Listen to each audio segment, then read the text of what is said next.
Hey guys, today we're going to use the foot as a way of diagnosing the liver. And of course, my disclaimer here is that you're not really diagnosing a liver disease. You have to go to the doctor and have them do tests to figure that out. But this will give you some good clues on a potential problem with your liver. Okay? That being said, let's dive in. And these are just little indicators that can actually help you narrow things down.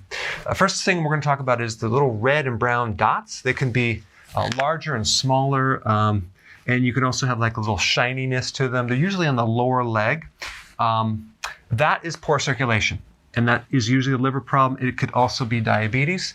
It could be many other things, but you see this a lot when people have liver problems. So the actual appearance of the lower leg and the foot gives a lot of great information about the overall health of the person, because the heart has to send blood all the way down to your feet and then back through the vascular system. And usually if there's a liver problem or a heart problem, whatever, there's going to be a vascular problem. And you're going to see it in this part of your body a lot because of the poor circulation that's occurring. So a lot of these problems happen at the greatest distance from the heart. And also even with diabetes, for example, you see neurological problems in your feet and your hands because of that fact, because it affects the distal fingers, which is the point furthest away from the heart. Okay, so you'll see red and brown little discoloration type specks on the lower leg, and then something called spider veins, or another name would be spider nevis, which usually see this in cirrhosis. And what's happening to the liver is you're building up a lot of estrogen, and too much estrogen can affect the vascular system. So you can see varicose veins and spider veins, and you can see them in the lower legs. Then we have cracked heels, okay?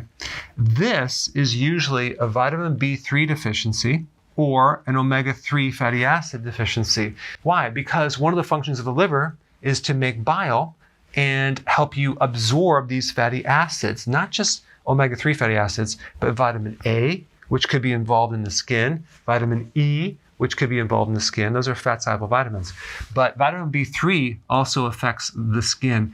Other B vitamins also can affect the skin as well, just how they relate to the cofactor to help the enzymes work, especially with proteins. So B3 deficiency can create a problem. Another name for that would be pellagra. People with pellagra, which is a B3 deficiency, have a lot of skin issues. All right, itching of the foot. Usually in the bottom of the foot, that is a backup of fluids into the liver. It's a congested liver. It could be bile backing up, and you're getting a buildup of histamines, a congested liver, so you can have itching in the foot. Also, you can have pain or inflammation in the bottom of the foot. A lot of times people associate that with something called plantar fasciitis, when it's really not plantar fasciitis. It's just a liver problem. And then you also have hot feet. Hot feet is another symptom of a bad liver. And then we have bad odor. So you have smelly feet. Why? Because the liver is not able to detoxify correctly, and it's backing up through the skin. Usually if the liver's bad, the person's diet is pretty bad, and their entire body is backed up with garbage, especially the large intestine and the kidneys, and it's coming out through the skin. So you can't just have a really terrible, unhealthy, bad liver and have a very healthy kidney or colon. If one is bad, they're usually all pretty congested and unhealthy. Okay, pitting edema. That's where you press your finger into the lower leg and it leaves a dent and it just stays there. That's fluid backup. That's a common liver symptom. Then we have fungus, toenail fungus. People with liver problems have a higher level of fungus growing on their body because they usually have an imbalance in the microflora in the gut. And that is going to relate to an overgrowth of fungus and yeast on the outside of the body. So that's why you see like dandruff and psoriasis, toenail fungus.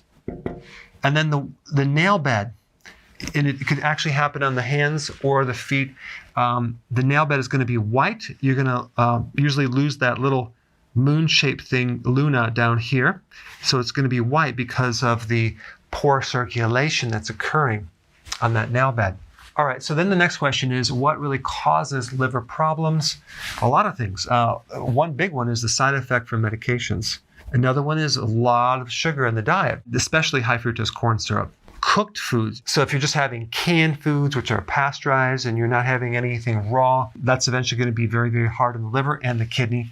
And also a lack of any vegetables. And if you're eating junk food combined with that, you have no enzymes to put in the body, no antioxidants from these vegetables. So that can be a problem. Excessive alcohol, that's a given.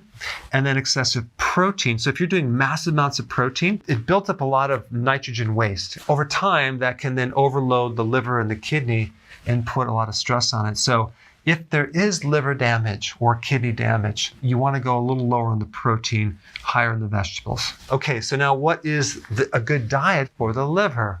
Now, if you're new to my channel, click the link down below. I will show you a combination of a healthy ketogenic diet and intermittent fasting. Okay, so that's what I'm going to recommend. For those of you that are not new and you've been on my channel, if you watch a lot of videos, you already know this. You're on the program. You're already getting great success. So go ahead and put your comments down below so the new people can see that that really does work. All right, thanks for watching. Hey, if you're liking this content, please subscribe now, and I will actually keep you updated on future videos.